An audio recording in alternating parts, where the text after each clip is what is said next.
All right, well, welcome everyone. It's great to see such a big crowd gathered for what we're here to talk about today, which is NATO's 75th anniversary. As I'm sure you are all aware, that this July, NATO will hold its 75th summit in Washington, D.C. It's clearly a major milestone for the alliance, which is worthy of celebration as NATO celebrates its 75th anniversary as the most successful military alliance in history. And although there is much to celebrate, there are also major challenges that are facing the alliance. So there is clearly a war raging on in Ukraine, in the heart of Europe. We have a United States that is grappling with its position in the world. We have a resurgent Russia in Moscow that retains both the political will and the intent to challenge NATO and is rapidly regenerating its military forces. And we're seeing a convergence of America's adversaries and our NATO adversaries as Russia, China, Iran, and North Korea are all deepening cooperation with the intent to undermine the United States and really the US-led international order. So yes, we're here to celebrate NATO, but I think what we also want to do is grapple with the challenges that NATO faces so that 75 years from now, we can have a similar conversation where we're once again celebrating NATO as the most successful military alliance in history. So I don't want to take too much time. We have really a tremendous panel. I'm going to just very briefly introduce all of our panelists, and you can find additional details about all of them online. But I'm really very happy to be joined by U.S. Congressman Brendan Boyle. He represents Pennsylvania's 2nd Congressional District and is the ranking member of the House Budget Committee. He also serves as the chairman of the NATO Parliamentary Assembly's Political Committee. I'm also joined by Ambassador Doug Lute. He served as the U.S. ambassador to NATO from 2013 to 2017 and also served various positions previous to that. To my right, I have Karen Donfried, who just recently stepped down as our Assistant Secretary of State for European and Eurasian Affairs, where she served from 2021 to 2023, and she was also president of the German Marshall Fund from 2014 to 2021. And not in my notes, but she was also the National Intelligence Officer for Europe, where we overlapped for some time at the National Intelligence Council. And finally, I'm joined by Ambassador Juan Carlos Pinzon, who is the former Minister of Defense of Colombia and served as the ambassador to the United States from Colombia from 2015 to 2017. So with that, let's go ahead and kick off the conversation. Yep, so I will speak into the mic. My plan for today is I will moderate a discussion amongst us for about 30 minutes or so, but I want to also leave ample time and opportunity from questions from the audience, so please do thinking about what your questions are. And I thought probably the most important and interesting place to start our conversation today is with the passage, which I think the bill is now sitting on President Biden's desk for final approval, but is the passage of U.S. military aid, the $60 billion in aid to Ukraine. And so I wanted to hear your perspective, Congressman, about how you think we got here. You know, there's been months of opposition to the bill that's had really significant impact on the battlefield in Ukraine, costing lives and making it very hard for the Ukrainians. But what changed in your perspective? How did we finally get to yes in the Congress? And if you can talk to us about your expectation for sustained U.S. support to Ukraine. That's right.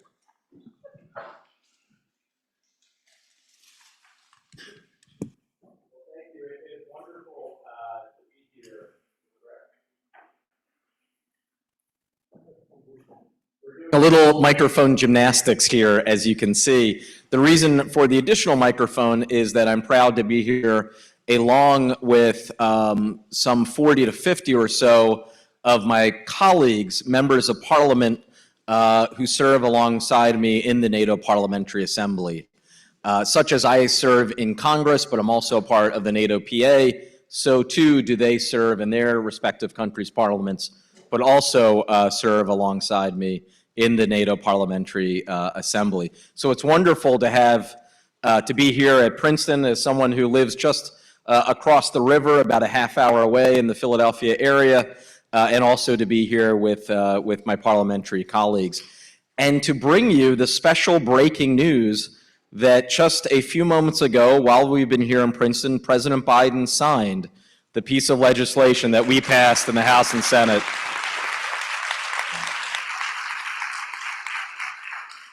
So that's pretty much the last positive thing that Congress will do for the rest of the year. So have a good day, everybody. I'll be back with you in January. That might not be that much of an exaggeration, I will say. Much of truth said in jest. But how we got here was a long and torturous path from when the supplemental was first requested by the president some 7 months ago. This will be the shortest possible version, but essentially there is a split right now within the Republican Party as it relates to foreign policy. And in the interest of full disclosure, I'm a Democratic member of Congress, but I think I can take that hat off and pretty dispassionately tell you what is going on the other side of the aisle. You have a large group of Republicans, I would say somewhere between 40 and 50%, in the House anyway, a larger number in the Senate, who subscribe to what I would describe as the traditional Republican foreign policy, the policy that started with Eisenhower and extended through the years of Reagan, Bush 41, and Bush 43.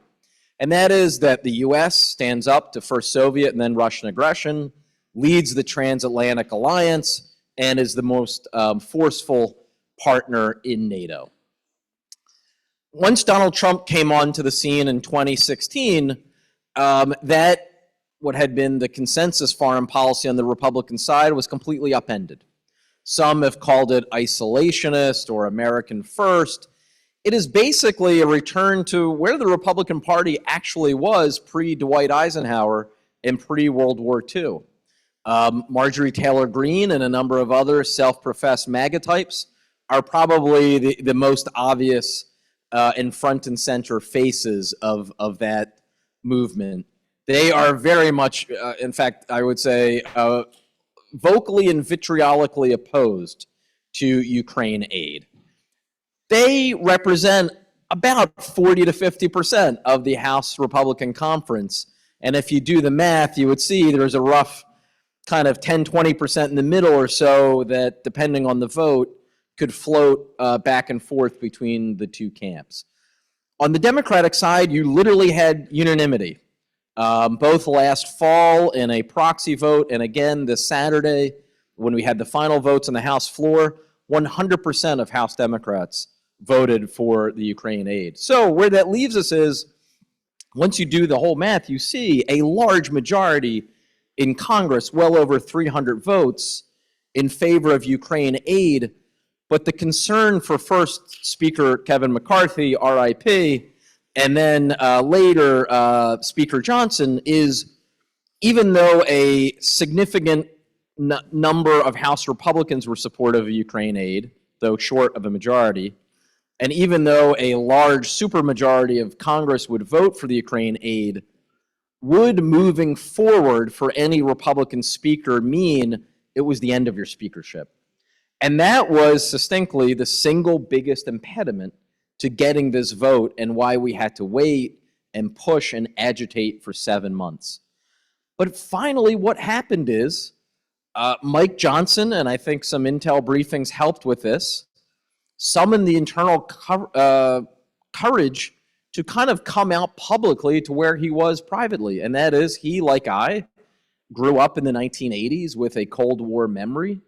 And he was, finally able to tap into those roots. There was one other important fact of this evolution, though.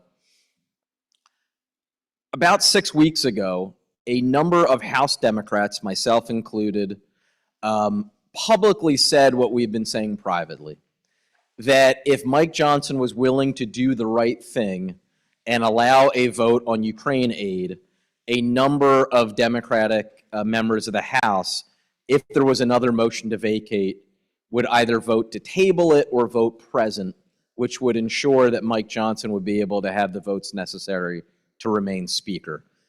I think that was frankly a critical piece of insurance that was needed for the Speaker to move forward, and I'm very glad that we're here today in a much better mood than we could have been had the circumstances been a little bit different. It's a perfect segue to what I want to ask you, Karen, which is obviously now the mood, the backdrop in Washington, D.C. is far more positive than it might have been had the aid not been passed for the 75th summit in July. I want to ask you for a second to put your administration hat back on and talk about what you think the Biden administration is hoping to accomplish with the 75th summit, and then take that hat off. And what are some of your concerns? What are some of the risks and opportunities that you see surrounding the 75th summit?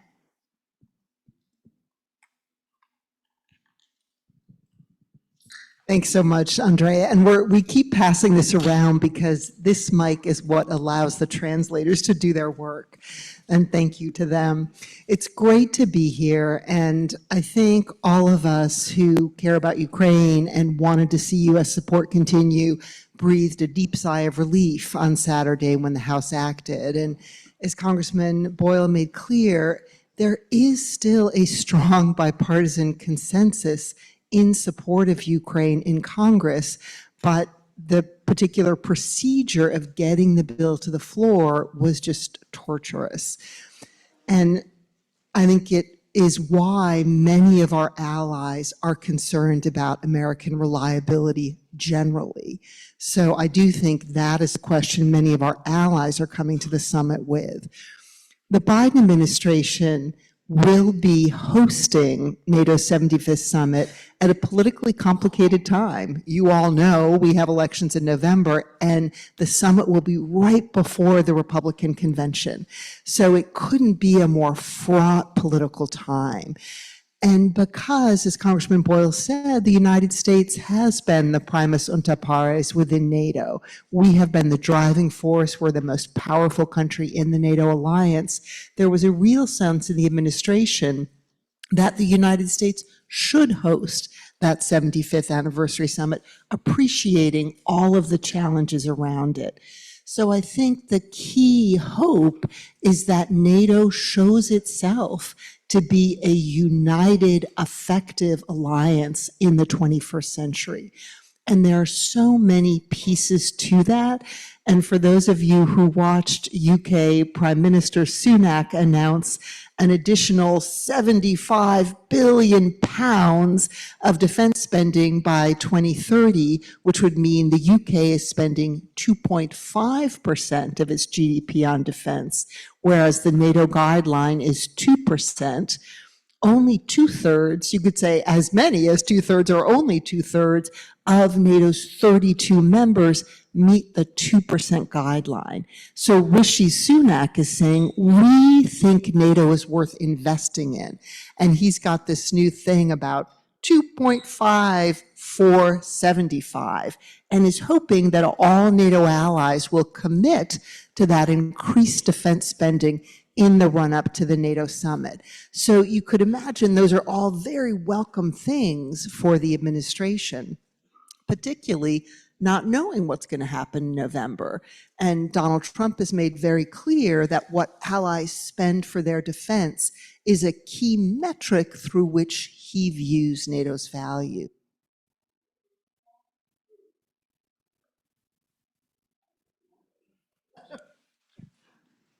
Let's see if, I don't know, it may. Okay, so I think the big challenge for this summit is what's happening on the battlefield in Ukraine. It was great that the House passed the bill, the Senate acted quickly, the president signed it today, but Ukraine has been waiting for 6 months for that assistance. We know Ukraine for some time has been rationing the use of artillery shells, rationing air defense munitions. We know the Russians have had some successes on the battlefield.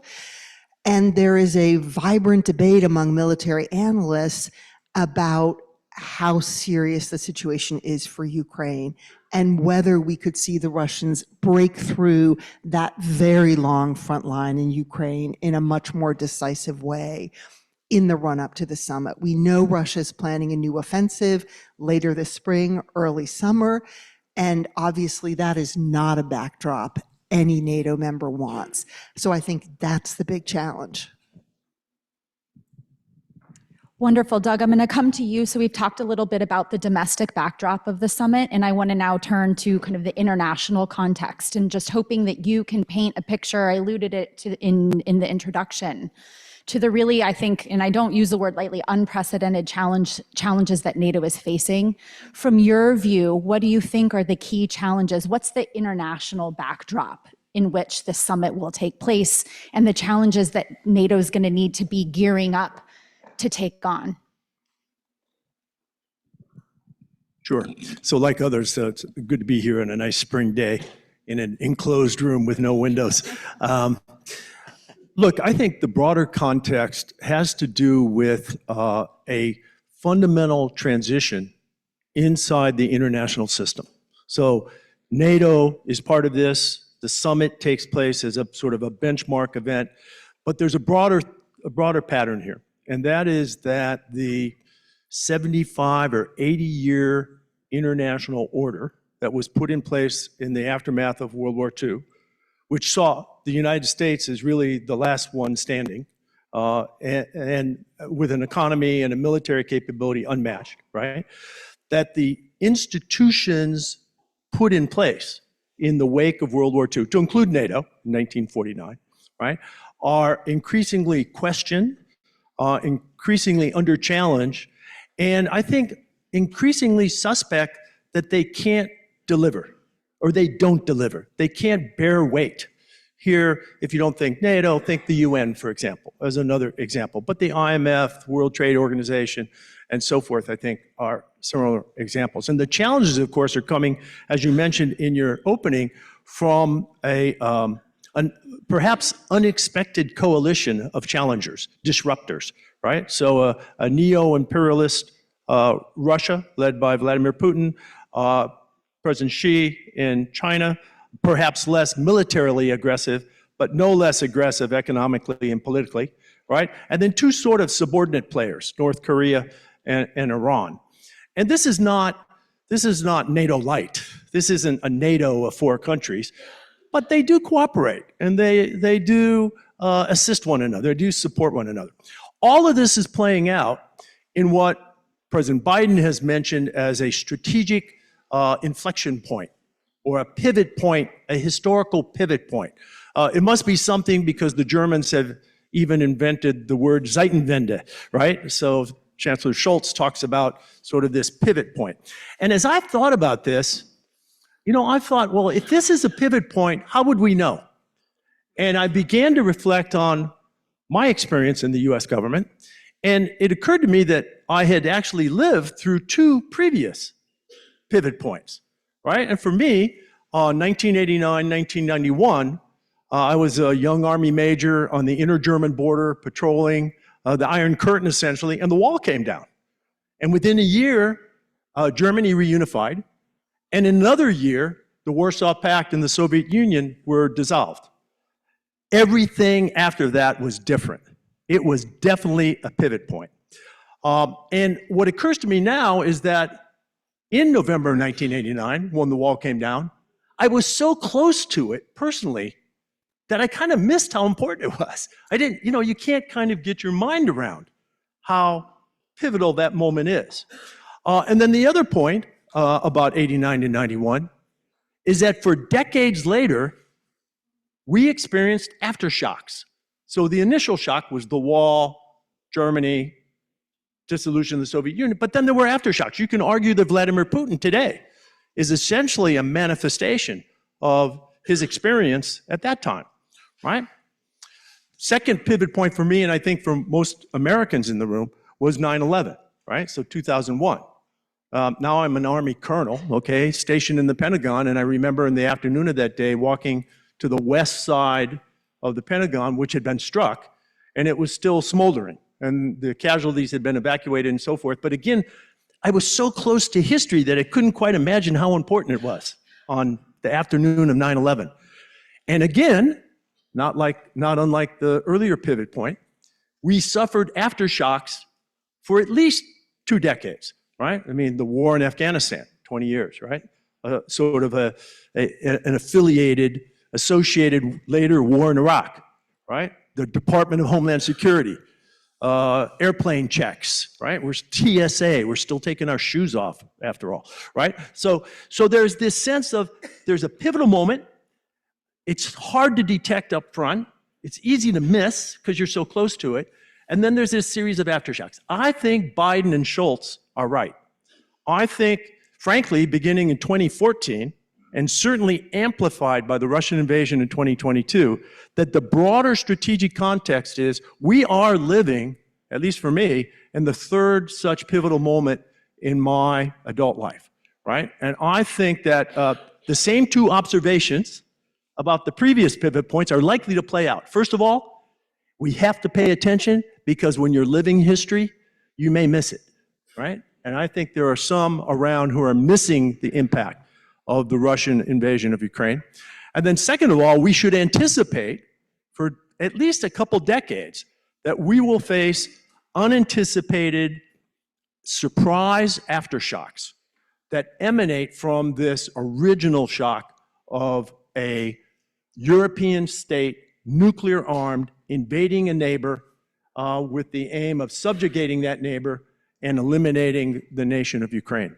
So I just reflect that I think this is a big deal, and I think strategic inflection point is the right way to label it.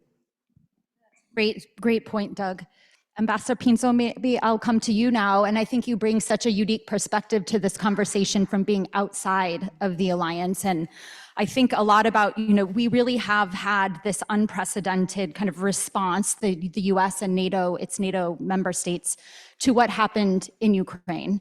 And we like to congratulate ourselves, and for many reasons we should, but there's large parts of the world that don't see the conflict the same way. There's many countries that have not signed on to sanctions against Russia. And there's, as we're talking about, a lot of discontent with this US-led global order. I think the kind of discontent and the narrative has gotten even more challenging in the aftermath of Hamas's attack against Israel. And there is a growing sense that Russia and China and Iran and others are, some of the ideas that they are advancing are resonating in large parts of the world.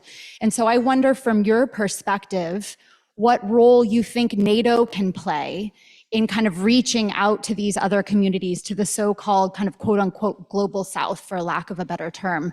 What is it that you think NATO, as we have this historic 75th summit, could be doing to more effectively engage audiences outside the transatlantic community? We need to use the, thank you. Well, thank you, Andrea. Appreciate very much to be here in this panel. It's a panel that, if you put it in perspective, I shouldn't be here in a way, or I'm like the very different guy, not only because I wear a tie, I'm the non-American person, and in addition to that, I come from a country that is not a NATO member. So it's kind of, why you're here? That would be, I think, the first question to make. Let me give you a little bit of context, very briefly. Let me remind you that prior to NATO was the TR. The TR was this inter-American treaty that was created by the United States and the Latin American countries during World War II, 1941. And we created that precisely to oppose to the influence of those regimes, mainly the Nazis, coming to America. Then OAS was created a little bit even before than UN. 1948, and prior to that in 1914, there was already an arrangement of regional and hemispheric alliances. Woodrow Wilson actually put that together in 1914. And, in 1948, in the city of Bogota, my country, capital of my country, was created OAS. By 1953, the only country that supported UN call to fight in Korea 1951, was Colombia. So that's a little bit of a hint I want to give you. Years later, we got in trouble in Colombia because of organized crime, cocaine trafficking, and frankly speaking, the country became a challenge to regional stability. Our friend, the United States, came to support my country, and we partnered, and Plan Colombia was created. Plan Colombia created multiple effects. I would say that was not only a military plan, it was a multiple layer plan, including strengthening institutions, justice, etc. But the reality was that our military came very well trained, actually highly sophisticated in certain kind of warfare, specifically counterinsurgency, counter-narcotics warfare. And because of that, by the year 2008, we were called to Afghanistan. Myself being a deputy minister of defense at that time, I visited Afghanistan, I traveled all the bases, and we sent initially a group of police, and then we trained Afghans in our own territory. That was the first event. By the year 2013, now in my case, being Minister of Defense for Colombia, we made a decision. We wanted to follow the path to become global partners of NATO. So I signed the initial agreements with Secretary General Anders Fogh Rasmussen, and we signed those agreements to share intelligence, and it was very interesting, a technical agreement on integrity, because that's what really we wanted. I think NATO countries wanted from us the experience of counterinsurgency. We wanted the standards. We wanted to learn democratic values. We wanted professionalism for our military institutions. We followed the path. By the year 2017, Colombia became a global NATO partner. But more recently, in the year 2022, when we were celebrating 200 years of relationship between the US and Colombia, President Biden, who has been very close supporter of Colombia, made Colombia a major non-NATO ally. All this to tell, that's the context. Colombia today, my country, has become the only country in the region that has both status at the same time. But the world has changed. And here's what I see. When we got into this, I think it happened because we really, as I said, wanted to offer our experience, learn, and prepare our security capabilities for a better future, a more integrated world. But the world has become more dangerous. And the problems and threats that NATO is confronting today, let's call it China, Iran, and Russia, that are being played in multiple scenarios, the three of them have already a role in the Western Hemisphere. Don't underestimate that. That is happening on different ways. As we see, probably in Central Europe, we see an active conventional war. In the Pacific, we see a multi-layer conflict already happening on all kinds of layers, from cyber to maritime challenges and all the things. And definitely what is happening in the Middle East is some kind of waves that are related. In Latin America, we have organized crime.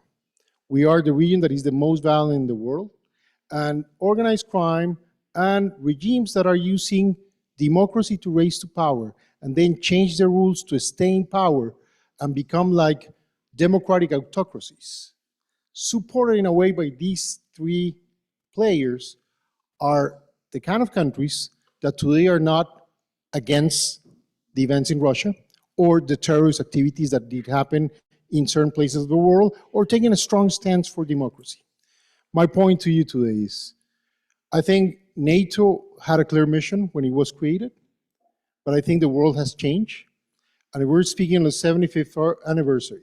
And when thinking about the future, we probably need to believe that including all these global threats in a more globalized world and integrating democracies, not to lose all these progress that somehow we saw in some countries on freedom, on democracy, on the same shared values we have, we might be, if we don't act on time, losing countries. And that's what is looking to me right now like Cold War. They are playing to take countries away from the US. They are playing to take countries away from the West. And that's what is becoming challenging. So the response, I hope never to be the same that we had during Cold War. By the way, my country, Colombia, was the only democracy that sustained and never got into dictatorships, as it happened in the rest of Latin America and in many countries in Africa and Asia. So we hope. But what I foresee is that the new threat, the new wave, will imply new tools, new policies to contain what is going on. And I guess through NATO, and of course other diplomatic tools, but certainly having a strong hand on the challenges we have could be a good response. That will be my reflection to add to this conversation. I appreciate that perspective. Maybe I'm just going to do a very quick lightning round. So if we keep these set of answers relatively short, and then that way we've got time for questions. And I see that there's microphones down here at the bottom. So if people do want to ask questions, please be ready to come down and ask your questions. But Doug, on this lightning round, let me start with you. And I want to start on the Russia challenge. In the strategic concept, the last one that was adopted, it describes Russia as the most significant and acute threat to NATO. Some people are wondering, well, if Russia can't really accomplish its aims in Ukraine, do we really need to worry? Look at how many men and material they've lost in that war. We don't really need to do Russia anymore. Let's focus on China. Can you give us your sense of what the Russia threat is looking out over the next couple of years for NATO, and what you think NATO maybe needs to do a bit differently in order to address that threat? Sure. So I think your premise is pretty much right. The Russian army has suffered serious attrition in the war in Ukraine. And remember that this was an army when Putin invaded in 2022, which was the product of at least a decade of modernization, transformation, reform, reorganization, and so forth, right? So that investment that Putin's regime made in his ground forces hasn't really paid off. And they've suffered heavily in Ukraine. But you can't, I think, count the number of tanks destroyed on Twitter. You can wake up every morning and see the Ukrainians successfully causing attrition among the Russian ground forces and forget Russia. I like to think of Russia's military capabilities in 3 tiers or layers. First of all, Russia remains a nuclear superpower. Right? And that's not useful across all problems, but it's something we have to acknowledge. And clearly, Putin still understands the implication of being a nuclear superpower. On the conventional side, while the ground forces have suffered heavy attrition, his air forces, his missile and rocket forces are very much still in play. And these are the forces, frankly, that are causing such heavy losses in Ukrainian civilian infrastructure and among Ukrainian civilian population, right? So that remains a concern for NATO. And by the way, the single best air defense system in Europe today is in Ukraine, okay? NATO has nothing to compare with the integrated air and missile defense that Ukraine has patched together. So we read every morning of successful Russian airstrikes against that air defense system. You can imagine what would happen if that were pointed towards NATO. And then equally important, Andrea, is this third tier. And NATO refers to this as sub-conventional or sub-Article 5 or hybrid threats, right? And this is cyber attacks, misinformation campaigns, election interference, and that sort of thing. And all of that remains intact. And frankly, Russia's quite capable, as we Americans should remember. It's quite capable in that third tier. So there's considerable concern here that now that Putin's crossed the Rubicon and invaded with a large-scale conventional attack a neighbor, that the gloves are off. And he might use any one of these 3 tiers against NATO itself. And that's why I think one of the most important things that will come out of the Washington summit is a up-to-date report on where NATO is on its core task, which is deterrence and defense of NATO territory itself. Certainly Ukraine will be a big topic in Washington, but NATO's got some homework to do because Russia remains a concern in all 3 of these tiers. Wonderful. And yes, I think, and again, maybe we can get at questions. I mean, one of the things I think a lot about is the risk of opportunistic aggression. And if the United States is engaged in the Indo-Pacific, might Putin be tempted to challenge NATO? And what do we need to do to deter that reality? And let me just add real quickly, we were talking about the NATO summit here. We should expect that Russia will target the NATO summit. Now, not with missile attacks, okay, but with disinformation, misinformation, with something happening on the ground in Ukraine that takes the attention away from the 75th anniversary. And I hope that NATO officials today are seriously considering how to preempt some of that problem that Putin is likely to cause. Great points. And then, so there's the issue of simultaneity also, but then, like, as you rightly point out, in the immediate term, the risk of these non-conventional critical infrastructure, cyber. So these are all things that NATO needs to be thinking about, planning, deterring, disrupting, et cetera. But another big issue, I think, and certainly for our allies, all eyes will be on how the issue of Ukraine is handled at the summit. And I wonder if you can kind of give your thoughts on how that's likely to be managed, and maybe what your, well, there's difference between expectation and then also hope is not the right word in this space, but what do you think NATO should do to address the Ukraine question? Well, thanks for that.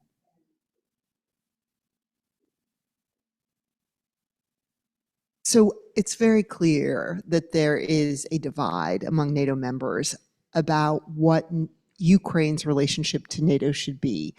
All NATO members have said that one day Ukraine will be a member of the alliance. They first said that in 2008. It's now 2024. And what we saw at last year's NATO summit in Vilnius was a deeply disappointed Ukrainian President Zelensky. I think probably everyone who was watching saw his angry tweet that he didn't get what he was hoping to get because he wasn't offered membership at the Vilnius summit. And then the next day he sang from a very different songbook and was very grateful to the US and grateful to other NATO allies for their support. So I think he realized that he was taking the wrong approach. We don't want that to happen again in Washington. I think the Ukrainians are much more clear-eyed that they're not going to get a membership offer in Washington, but we still see an alliance where on the one hand, you have the US, the Germans, and others who are very reluctant about NATO membership for Ukraine as long as there's active fighting going on in Ukraine. And then you have the Balts, the Poles, and since last summer, the French, and others saying, no, we have to bring Ukraine into the alliance as soon as possible. That's the only way to deter Russia. So how do you bridge that divide? And I, together with a colleague, Ivo Dalder, have put out one idea. There are lots of ideas out there, but our idea was we owe Ukraine clarity. What was decided last summer at the Vilnius summit was Ukraine will become a member of NATO when allies agree and when conditions are met. Well, of course, when allies agree. It's a consensus organization. We saw it with Finland and Sweden. And we should say, if you want to talk about a strategic failure for Russia, Finnish and Swedish NATO membership is it. If Putin has any concern about NATO getting closer to his borders, well, Finland has about an 830-mile border with Russia. So that is striking. But of course, all NATO allies would have to agree on Ukrainian membership. The second piece about when conditions are met was a bit confusing. Because at the summit, they said, membership action plan, Ukraine doesn't need to do that anymore. They've so deepened the relationship with NATO. So the Ukrainians were concerned about what the conditions were. And they worried that the vagueness of that formulation would allow NATO to keep moving the goalposts. So we argue, let's define what those conditions are. I think we could all agree that one condition is democratic, anti-corruption, security sector reforms. But if the other condition is active fighting has to stop, say it. Doesn't mean the war has to end. I think we are very far away from a peace agreement between Russia and Ukraine, but we may not be that far away from a durable ceasefire. If we continue to provide the weapons, what we had seen over the past year was that front line really not moving very much. And most wars do end by the two sides exhausting themselves. And if there were a durable ceasefire, I think NATO has to come to grips with the question of, is the alliance willing to take the 80% of Ukraine that has not been particularly damaged? There has certainly been some damage and lives have been lost, which is tragic. But would NATO be willing to take 80% of Ukraine, over which Kyiv has administrative control, into the alliance, not recognize Russian sovereignty over the Donbass, over Crimea, but be clear that that will be left to a diplomatic negotiation at some point in the future? We'll all remember that West Germany came into the NATO alliance as a divided country. The West Germans never gave up their right to the other part of their country, but that took a very long time to realize a unification of Germany. If you look at the US-Japan security agreement, that only, it's essentially an Article 5 commitment to Japan. That applies to the territory over which Japan has administrative control, i.e. not the northern territories, which the Soviet Union controlled and now Russia controls. So there are some interesting examples. So I hope the NATO alliance will grapple with what that relationship with Ukraine is and give Ukraine clarity on this. You also don't want to give an incentive to Russia to keep fighting, which they're prone to do anyway. So we also say, let's institutionalize support for Ukraine within NATO, move the Ukraine Defense Contact Group under NATO authority, have NATO take over all training, which is done by member states now, have NATO drive that future Ukrainian army that will allow Ukraine to defend itself against future Russian attacks. And we also say, we, the US, should be sending long-range ATACMS, those long-range missiles, to Ukraine, and we would encourage the Germans to send their long-range missiles, which France and the UK are already doing. But we really need to help Ukraine win this war. Thanks. Thanks, Karen, and hopefully the ATACMS are part of this next tranche of aid. I do want to invite people to come down for questions as I finish this round, but please go ahead and do line up to ask those questions. Congressman, I wanted to ask you a question on the burden sharing piece of it. Karen mentioned things are moving in a positive direction, and yet this narrative that our allies don't do enough, that they're free riders, is still persistent. What do you hope we can accomplish, or what would need to be accomplished at the NATO summit in order to kind of nip that narrative in the bud, and to have our allies be able to demonstrate just how much they're doing for Ukraine and the positive direction of travel?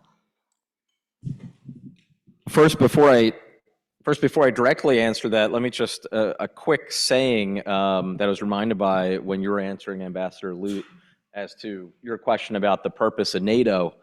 There was a saying decades ago in Western Europe that the real purpose of NATO was to keep the Russians out and the US in. There was also a third part of that about keep the Germans. I was getting to that. I was going to say that part is no longer operable and perhaps a bit impolite. So I was going to breeze over the third part of it since ever since 1989, 1990, that part is no longer operable. But the Brit who said that, which may explain the truth. So, but the first two, I would say, are still very much operable to keep the Russians out and the U.S. in. So, toward that second point about keeping the U.S. in, frankly, of the two in the formulation, even the recent major congressional win notwithstanding on Ukraine aid, as I look out over the next 5 years, which is my biggest concern? Which do I think is the bigger threat to NATO? It's the keeping the US in as opposed to keeping the Russians out. Now, to your question, this segues perfectly to it. What would be one of the strongest arguments domestically in the United States of those who are isolationists and want to pull us out of NATO? It is exactly this argument that they're already parroting, and that is, we're suckers in America, we pay for everything, the Europeans are taking advantage of us, they aren't paying anything. Well, that's completely false, by the way. The European Union has done more than its fair share overall when you look at both defense and economic aid, as well as humanitarian assistance. In terms of the Wales commitment, that is the 2% that was agreed to back in the Obama administration, I think 2014. Um, uh, a few weeks ago, I was in Brussels. We were meeting with Secretary General Stoltenberg. He briefed us that as of June in Washington, or June, July in Washington, 20 of the now 32 NATO nations will be at 2%. And obviously, Poland is actually ahead of us. The US is approximately 3.5% of GDP. The Brits moving to 2.5%. There's some conversation about 2.5% actually being the new Wales commitment of this decade.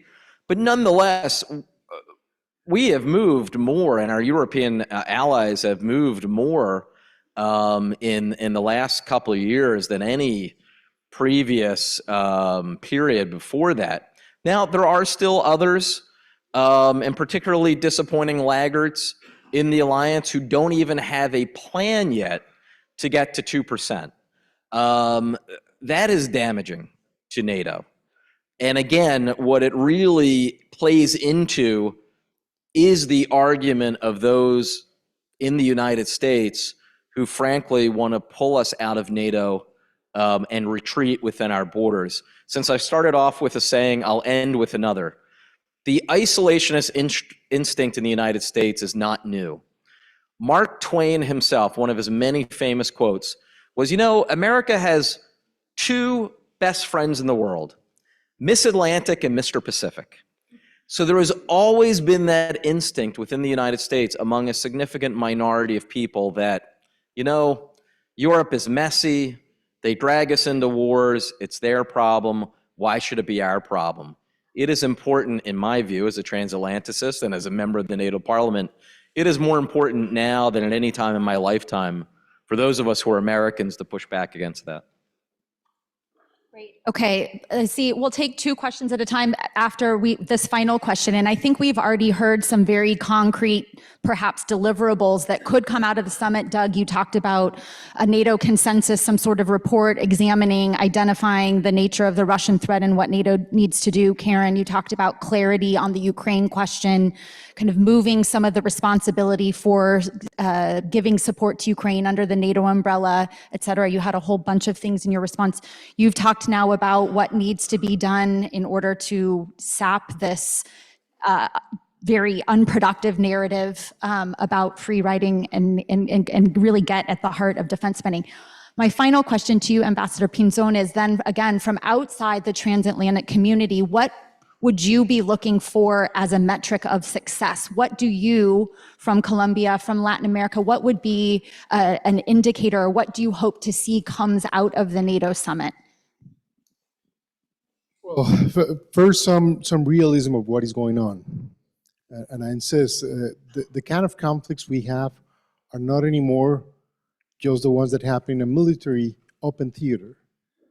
The kind of conflict we have is multi-layered, and it's happening in multiple places of the world at the same time with different level of intensity. But let me give you another perspective, even from Latin America right now.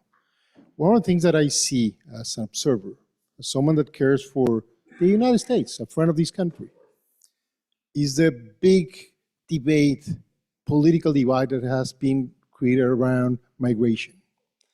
And migration is a big issue here. When you look back, why migration is happening?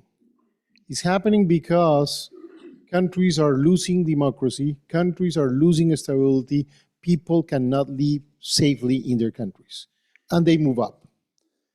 And of course, they come here and it's part of the debate. As a Latin American, by the way, I will tell you, 99% of the people want to come here to have a life, to work, and to be good citizens. That's what I can tell you. But beyond that, I know that there's a 1% people that can be infiltrated here in America, but also in the case of Europe, from Africa and from the Middle East, for the purpose of destabilizing these countries. And my point to you is sometimes we're trying to fight too far, and probably the conflict and the challenges are very near ourselves. And that's a little bit what I would suggest about NATO. We need to realize that the world has changed and are not only, of course, these major existential threats, but there are other ways to take down democracies, to take down values, and to take down stability. And my suggestion is we need to address, with good policies, security policies, but certainly economic and social policies alternatives that contain those intentions. Very helpful. Okay, let's do 2 questions at a time. Let's start here and then over here, and then we'll have the next 2. Hi, my name is Nathan McCory. I'm a first-year MPA student here at Princeton. In 2022, when Ukraine was experiencing a lot of battlefield gains, a US intelligence assessment predicted a 50-50 chance that Russia would use a tactical nuclear weapon if the Ukrainian forces breached Crimea. So my question is, moving forward, how can NATO best balance these competing pressures of providing Ukraine enough support to eject Russian forces while also not crossing any potential red lines that could result in nuclear retaliation? Thank you. Here. Joe Weingarten, German Bundestag. Our countries in the West did a lot to help Ukraine. My country, Germany alone, spent 28 billion euros in the last years to help Ukraine. We took 1 million Ukrainian refugees to Germany. This all, together with the help the US is delivering now, may help Ukraine not lose the war. But what is the step to Ukraine to win the war? Is it possible that Ukraine wins the war? Or if not, what is the political solution for this conflict? Is there an alternative to a victory, to a fully retreat of Russia to Ukraine? Thank you. These 2 questions are actually related because my observation so far is that over the last 2 years, we, the West, the Western coalition, have provided Ukraine enough not to lose, resulting in this stalemate, but not enough to win. And part of this has been because we've had this very incremental, step-by-step approach to military assistance to Ukraine. So remember, in the early days, we were talking about shoulder-fired anti-tank weapons. And we've climbed the ladder of sophistication. Now we're talking about F-16s, right? So this has been a very sort of step-by-step approach. My view is that this newly appropriated $61 billion is applied in the same way, will be in the same place a year or 2 years from now. So we need a new concept, right? And part of the concept should be related to this question of concern about escalation. Initially, there was a nuclear superpower who had invaded conventionally a neighbor, and rightly, there were concerns, I think, about exactly where does the nuclear line, the red line for Vladimir Putin, where does it rest, right? And we didn't know. We were on uncharted territory. But we now have 2 years of experience. And my observation is that every time Putin has faced a choice between escalate, potentially nuclear, and evacuate, he's chosen evacuate, okay?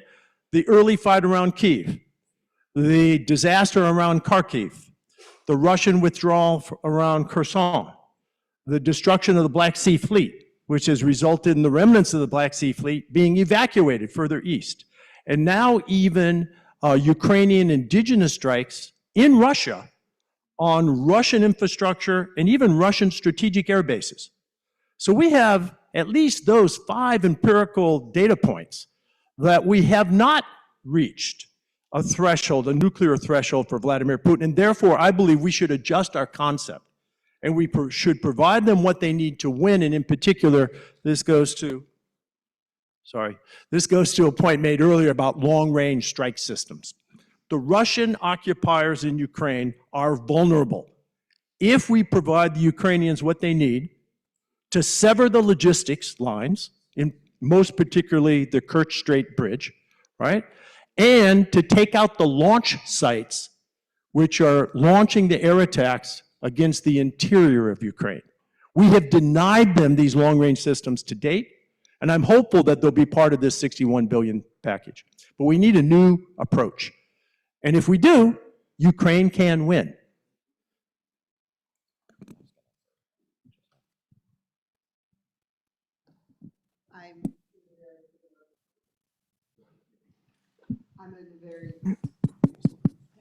I'm in a similar position to Doug, and in this piece that I mentioned, we talk about this difficult balance that you always need to strike between fear of escalation and faith in deterrence. And if you're president of the United States, I get it. you're very concerned about escalating to a nuclear conflict. And you've seen it on all of the weapon systems that we've advanced through, as Doug mentioned. And we say, we now have 2.5 years of experience from which we can learn a lot. But I think the other piece here that's really interesting is on the issue of use of nuclear weapons. China has been right where the United States and its allies are. And I think it's been actually quite helpful that it does seem that Xi has said to Putin, don't even think about using tactical nuclear weapons. So there's a broader consensus than just among the US and its allies on that point that I think is actually quite significant. And then just, the question of how this ends. I mean, all of our crystal balls are cloudy, and I'm not going to walk through all the different scenarios. But, Doug is right that what we provide to the Ukrainians will play a key role in what scenario succeeds. But I think it's so important to just foot stomp that from where I sit, this is much bigger than just about Ukraine. And Doug spoke eloquently about how this quote unquote rules-based order that we collectively created after World War II is under threat. And it's fundamentally about the kind of world we want to live in. Yes, it's about the existence of Ukraine. Yes, it is about the broader stability of European security and what would it mean if Russia bordered NATO members like Poland and Romania, et cetera. But it's also about global stability. And if we believe in the principles that are in the UN Charter, that we respect sovereignty, that we respect territorial integrity, that might does not make right, we have to stand up for those values. And the fact that in successive votes in the UN General Assembly, 140, 141, 143 countries around the world voted with Ukraine says to me that the vast majority of countries in the world want to live in a planet where there are rules that most countries abide by.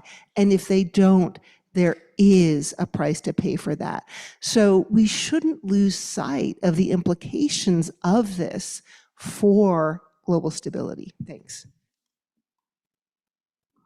Thank you. I'm Dave Dugan. I'm a Scottish MP in the UK Parliament. Thank you for inviting us here to Princeton. It's a great privilege to be involved in a conversation of this calibre. I believe, and many of us believe, that NATO is both a defender of democracy, but also a servant of democracy. And if we want to celebrate NATO's 150th anniversary, there's a couple of key challenges that we may wish to renew the focus upon. And we talk a lot within NATO circles about the role of the autocracies challenging NATO and challenging our values and our democratic way of life from out with, but we are less keen to talk about the challenges to democracy from within, from some of the very clear difficulties that people face in our communities and in our society, situations whereby young people nowadays can look forward to a standard of living nowhere nearly as materially well off as their grandparents, where corporations like Starbucks can't pay a penny of tax in my country, but my constituents pay the highest tax burden that they've paid any time since the Second World War. And if we look at the role of governments to affect change, the indebtedness of democracies, there is a growing burden of challenges facing democratic governments' ability to affect change in the interests of their constituents. And it's against that backdrop that we ask people to be concerned about Ukraine, and thankfully most of them are, but to be concerned also about Taiwan and the maintenance of that rules-based international order. So how do we, in the next 75 years, focus on the challenges to our way of life, not just from out with, but also within? Thank you. Daniel Laurer. Yes, my name is Daniel Laurer. I'm the Deputy Chair of the Foreign Relations Committee in Bulgarian National Parliament. Thank you for having us here at Princeton. I want to build on something that Karen said about the rule-based order and world in countries that we want to live in. The conflict with Russia. To us in Eastern Europe, we tend to believe that Article 5 will keep the kinetic warfare, as you say, away from our borders. But all over in Eastern Europe, and particularly in Bulgaria, we do experience a different kind of warfare with Russia, and that's propaganda. whether it's misinformation, disinformation, political meddling, media manipulation, all of that is actually undoing the texture of our society. It's undermining the belief of our societies in the very institutions that have to breed law and order. And we've kept, with my colleagues from Romania, we've kept asking NATO officials, EU officials, do we understand that this is a warfare? This is a war that Russia is actively engaging in on our territory. Until we start treating it as an open conflict and until we have measures to counter that, I'm afraid we will be on the losing end on precisely the very societies that ultimately have to vote for us and the values that we stand and represent. So I'd love to hear a combative NATO perspective on how we can deal with that threat. These are a great two final questions, obviously intimately related in terms of threats within democracies, both from external actors, but those also arising from within. So Congressman, maybe we can start with you. So more specific to the first question, but also relates to the second. Perhaps some of my fellow parliamentarians will recall that we were in London in late 2019 for a meeting of NATO Parliamentary Assembly, as well as a wider NATO meeting that was taking place as well. And we were celebrating our 70th anniversary as an alliance. And if you recall from that session and the reception that followed, there was a bit of gallows humor with members saying to each other, oh, happy 70th birthday, we better enjoy it. We might not make it to 75. Because if you recall at that moment, Macron had just recently called NATO brain dead. Some were questioning what exactly the purpose of NATO was, why it even still existed. And then President Trump was actively threatening to pull out the US. Well, boy, almost 5 years later, no one's calling NATO brain dead anymore. No one's challenging or questioning its purpose. The reality is we've perhaps had the two most united years of the alliance in the last 75. So I think it is helpful in this current context to take a step back and just look at recent history and realize how better off and what a stronger position we are in right now. That said, however, as I alluded to previously, the internal threats that we face to Western democracies is real, and it still very much concerns me. And no Western democracy is immune from it. So one of the things that my congressional colleague and our NATO parliamentary colleague, Jerry Connolly, has kept pushing is this Center for Democratic Resilience. We as a NATO Parliamentary Assembly have unanimously endorsed this idea, something that we need at NATO. As Jerry often puts it, at almost every meeting, to his credit, we can't just be an alliance of countries that don't like Russia. We have to stand for something more than that, our shared common values that unite us. And the centerpiece of that is democracy. All of us collectively working together help buttress the external threats, but I think we can do the same thing as well to the internal threats that each of us are facing. So as we move forward and we think about the next 5 years, 10 years, 75 years even, I think that we have to do more on that latter part as a united alliance. Why don't we go ahead and inject this final question and then maybe a final word from each of you as you kind of reflect on both external threats to democracy as well as internal. But go ahead, please. My name is Irma Kalniņa. I'm from Latvia. Together with Brendan Boyle, we share a passion for being transatlantic. As you can tell from my accent, it probably sounds more American than it does Latvian. Not by choice, but by circumstance. My parents were World War II refugees, and I am a passionate supporter of Ukraine so that Ukrainians that are dispersed all over the world can someday return to their countries, much like my parents never could. That's the introduction about me. I have two questions, but as I look at the title, it says NATO at 75, past, present, and future. What troubles me about the present is the rise of the far right. All over Europe, it's in the United States, it's in South America. How do we deal with the influence of the far right? That's number one.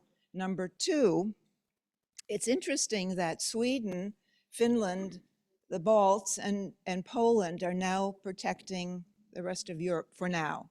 Sweden was independent of any organization for 200 years, and they decided to join NATO, and it happened. That brings me to the point of Indo-China countries. I'm talking specifically about the Indo-Pacific region. Will NATO ever expand that far? Because right now, South Korea is experiencing the same thing in the demilitarized zone as Latvia is experiencing with Belarus and Russia. Will we ever bring them in so Taiwan can rest assured that NATO is in their neighborhood? Thank you, and I look forward to your answers. Thank you. So why don't we go down the line and you can pull on different threads of those questions for final thoughts. Okay. Related to this theme about challenges from within our democracies, it's important to occasionally reflect on the treaty, right? So every once in a while, I'm drawn back to the Washington Treaty. The second sentence says that everybody who signs up for this treaty abides by the principles of democracy, individual liberty, and rule of law. So before you get to Article 5, you got to read the preamble, right?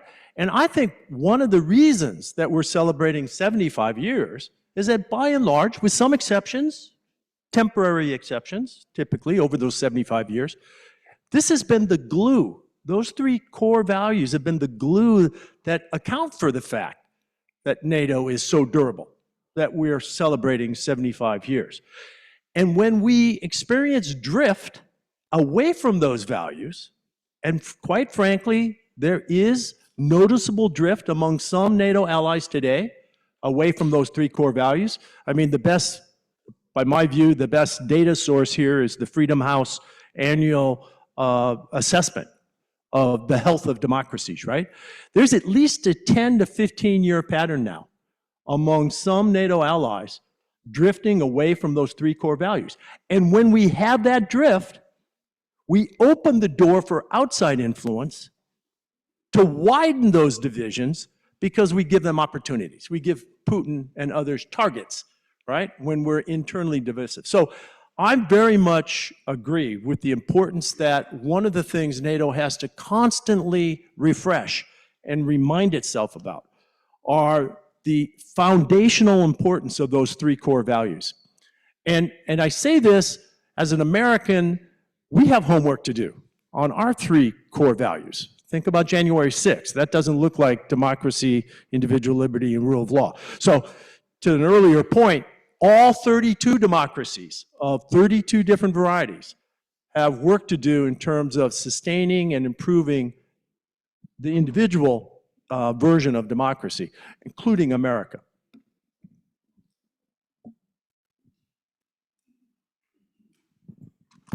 So I'll just pick up two questions. First, the question about disinformation. I couldn't agree more with your point. And we shouldn't underestimate not only the challenge it poses, but also the threat. And there are so many examples we could give, but I was thinking about Congressman Turner, who chairs the House Intelligence Committee.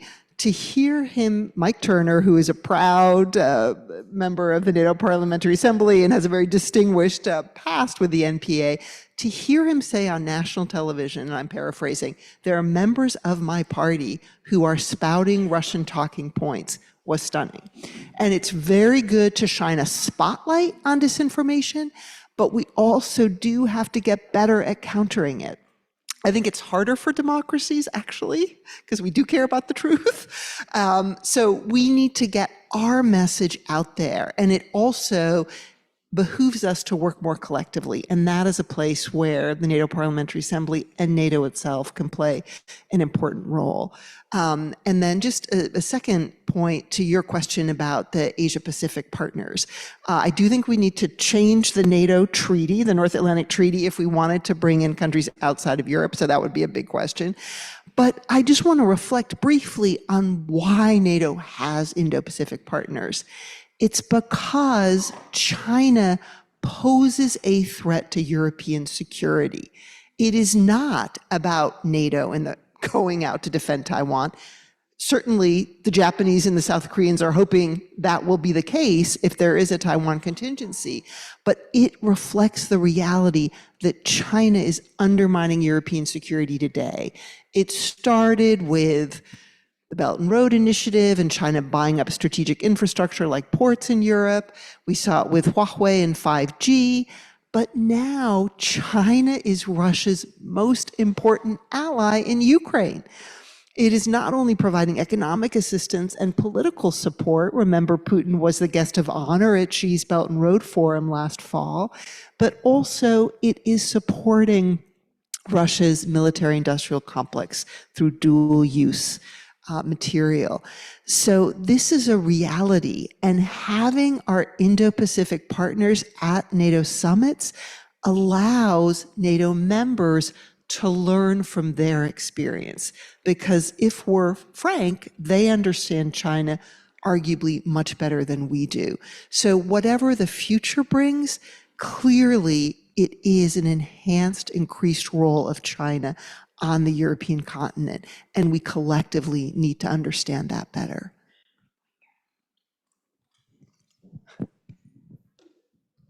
Thank you. Predictions are hard to make, especially about the future.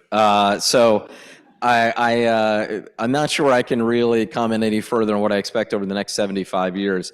But I will say this in the final minute for closing, and I wasn't planning on mentioning this, but since January 6th was referenced, and having spent several hours that afternoon barricaded in my office with the lights off, doors locked, couch moved in front of our office door, all electronics silenced. Needless to say, that is an experience that I will never forget. Because I am from the Commonwealth of Pennsylvania, and mine was the only state whose electors were challenged even after the insurrection, I took to the floor of the House of Representatives right before midnight on January 6th when we returned to session to uphold our constitutional duty. And I said then what John Adams said in Independence Hall almost a quarter of a millennium ago: every generation must fight for democracy. Every democracy known to man has died by suicide. So I close kind of as I mentioned previously, the fight for democracy from within must get a special focus of NATO members as we move forward in the decades ahead. Thank you so much. Congressman, first of all, just to remind our audience that you have been very helpful to many other countries, including mine. So I just wanted to remind everybody that's something you've done, and you've done for democracy in other places. So it's a fact. Thank you for that. Let me end with few comments. Number one, I was very touched by the comment of the congressman from Bulgaria, just because I really think that that's exactly what is going on. We're living in an era of hybrid wars or multi-layer wars, whatever you want to call it, meaning that one of the best tools is to defeat an enemy prior to fight, or making sure that you need to fight them, that you just need to break them. And part of what they do is precisely going after democracy, as the world has presented. How? The basics of democracy are consensus and compromise. That's the essence.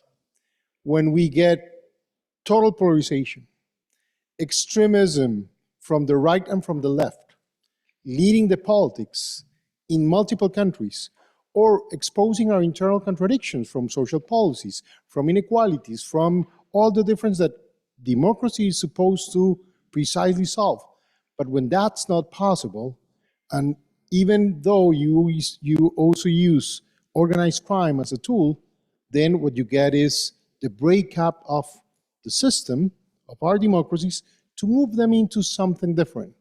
Now, those kind of intentions probably have been here forever, but the new thing is that now there's some patronage for that from agents that are using those elements to, take away our freedoms and our values.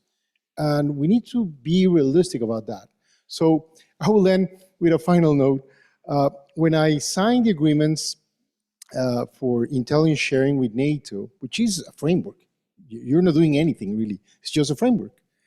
I was requested by my boss, the president, to call the Minister of Defense of Brazil, because Brazilians were hesitant and they were not happy with us. So I called my friend, Minister of Defense of Brazil, he came back with a very nice joke, football joke, as we call it, soccer joke in America. And he said, look, you haven't won the Copa Libertadores, and now you want to play the Champions League? What are you thinking, And that was a little bit common. But I end with this note just to tell that maybe for the 75th, it's time to think on maybe not Article 5 for everybody, but this idea of global NATO partners needs to be more meaningful and more practical vis-a-vis the challenges that we have described and we have discussed today. Wonderful note to end on. I'm always, in our profession, ending conversations on a high note or an optimistic note can be challenging. So I'm very happy that we've accomplished that. But just please join me in thanking our panelists.